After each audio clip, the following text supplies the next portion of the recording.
Kita lanjutkan ke penanya berikutnya. Mengapa Yesus harus dilahirkan dari seorang perawan? Mengapa tidak dilahirkan normal saja? Mengapa Yesus harus lahir dari seorang perawan? Mengapa dia tidak lahir normal saja?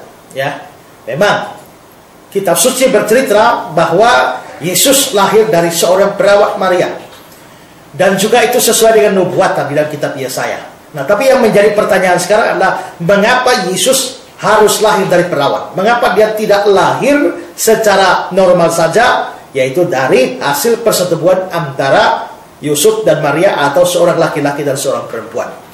Nah, saudara, saya akan jawab ini, tapi sebelumnya biarlah saya katakan bahwa memang Yesus Sang Juru Selamat kita tidak boleh lahir secara wajar. Dalam arti dari wajar ini adalah lahir sebagai hasil persetubuhan antara seorang laki-laki dan perempuan. Itu tidak boleh terjadi, atau tidak bisa terjadi. Mengapa, saudara? Saya punya dua alasan. Alasan yang pertama adalah, jikalau Yesus lahir dari hasil persetubuhan laki-laki dan perempuan, maka dia tidak bisa disebut sebagai Allah manusia. Ya, ingat, kekristenan percaya ya bahwa Yesus Kristus adalah Allah dan manusia. Dia adalah Allah pada awalnya, lalu dia menjelma menjadi manusia. Pada waktu dia menjelma menjadi manusia, dia tidak kehilangan kealahannya. Sehingga pada waktu dia berinkarnasi, dia tidak kehilangan kealahannya, tapi ketambahan kemanusiaan. Sehingga dia lalu akhirnya menjadi Allah sekaligus menjadi manusia. Dan nubuatan-nubuatan kitab suci yang berkaitan dengan Yesus Kristus, atau Alkitab berbicara tentang Yesus Kristus, itu memang membicarakan baik kealahannya maupun kemanusiaannya. Nubuatan yang terkenal misalnya dalam Yesaya pasal 9 ayat yang kelima. Sebab seorang anak telah lahir untuk kita, seorang putra diberikan bagi kita, lambang pemerintahan ada di atas bahunya, namanya disebutkan orang penasihat ajaib, Allah yang perkasa, Bapa yang kekal, Raja damai. Nah, perhatikan, seorang anak telah lahir untuk kita, itu jelas bicara kemanusiaannya. Seorang putra diberikan bagi kita, itu jelas kemanusiaan. Tapi kata-kata selanjutnya, namanya disebutkan orang penasihat ajaib, Allah yang perkasa, Bapa yang kekal, Raja damai. Ini tidak bisa menunjuk pada manusia. Manusia mana yang bisa menjadi penasihat ajaib? Manusia mana yang disebut sebagai Allah yang perkasa, Bapa kekal, Raja damai? Tidak bisa. Kalau begitu, ini jelas menunjuk pada kealahannya. Jadi bagian pertama dari Yesaya 9:5 bicara tentang kemanusiaan Kristus, sedangkan bagian akhirnya itu bicara tentang kealahannya. Kalau kita melihat juga Yohanes pasal 1 ayat 1 dan ayat 14. Ayat 1 mengatakan, pada mulanya Allah firman, firman bersama-sama dengan Allah, dan firman itu adalah Allah. Ini jelas bicara tentang kealahan. Tapi ayat 14 berkata, firman itu telah menjadi manusia dan diam di antara kita. Ini bicara kemanusiaan. Berarti di sini, saudara-saudara, kita bisa melihat bahwa memang Yesus itu adalah Allah sekaligus manusia. Makanya kekristenan yang Injili percaya Yesus adalah Allah manusia.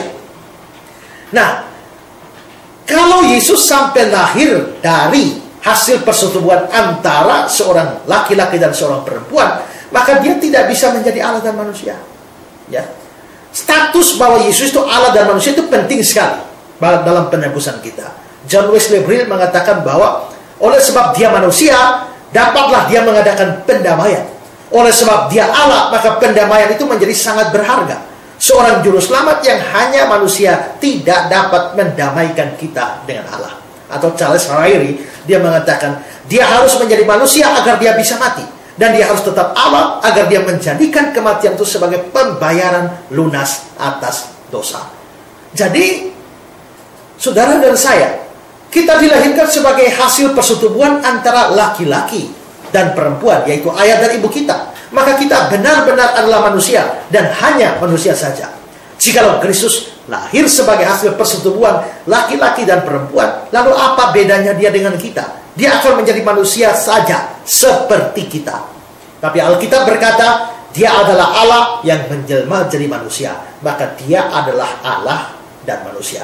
Dan karena itu, dia perlu dilahirkan secara ajaib melalui seorang perempuan dan tanpa seorang laki-laki. Tanpa laki-laki, tetapi harus perempuan. Maka tidak bisa tidak, dia harus lahir dari seorang perempuan. Jadi kelahiran Kristus dari perawan itu berguna untuk status uniknya sebagai Allah manusia, di mana status ini berguna bagi penebusan kita. Jikalau dia bukan Allah dan manusia, kita tidak bisa ditebus. Karena itu maka dia perlu lahir. Dia tidak lahir dari seorang laki-laki supaya dia adalah tetap Allah, dan dia harus lahir dari seorang perempuan supaya dia adalah manusia. Dan dengan demikian dia adalah Allah dan manusia. Itu alasan pertama. Lalu alasan yang kedua, mengapa Kristus tidak boleh lahir? Wajar, karena kalau dia lahir sebagai hasil persetubuhan laki-laki dan perempuan, dia tidak bisa menjadi juru selamat kita. Mengapa dia tidak bisa jadi juru selamat kita kalau dia lahir sebagai hasil persetubuhan laki dan perempuan? Ingat saudara, syarat seorang juru selamat adalah harus tanpa dosa. Bagaimana dia yang berdosa bisa menjadi juru selamat bagi saya orang berdosa? Karenanya, kalau ada seorang juru selamat untuk orang berdosa, sang juru selamat itu tidak boleh berdosa. Ya. Kalau sang juru selamat itu berdosa satu kali saja, dia tidak memenuhi syarat menjadi juru selamat. Nah, karena itu jikalau Kristus memang adalah juru selamat kita, maka dia harus tanpa dosa, dia harus lahir tanpa dosa. Masalahnya adalah sejak kejatuhan Adam dan Hawa, semua keturunan manusia itu otomatis menjadi orang berdosa. Menurut Roma pasal 5, di sana dikatakan karena satu pelanggaran semua orang beroleh hukuman. Karena ketidaktaatan satu orang, semua orang telah menjadi orang berdosa. Jadi semua keturunan Adam itu adalah orang berdosa. Nah, maka di sini kita bisa melihat jikalau Yesus lahir secara wajar, ya, hasil persetubuhan seorang laki-laki dan perempuan, maka dia otomatis mewarisi sifat dosa ini, dan dengan demikian dia tidak layak menjadi juru selamat atau penebus dosa kita. Karena itu maka dia tidak boleh lahir dari hasil persetubuhan laki-laki dan perempuan. Tapi bukankah dia ketika lahir dari seorang perempuan, yaitu Maria, yang dimana Maria juga adalah orang berdosa, berarti dia mewarisi sifat dosa dari Maria? Tentu. Hanya saja kita ingat bahwa disinilah peranan Roh Kudus, di mana Roh Kudus berperan menyucikan Yesus sejak dari dalam kandungan. Itulah yang kata-kata kita seringkali ucapkan dalam pengakuan iman rasuli, yaitu dikandung dari Roh Kudus. Ya. Nah, di sini pekerjaan Roh Kudus inilah yang membuat Yesus terlahir sebagai manusia yang tanpa dosa, dan dengan demikian dia layak menjadi juru selamat kita. Jadi ini adalah sesuatu yang penting ketika Kristus Tuhan kita lahir dari seorang perawan. Ya.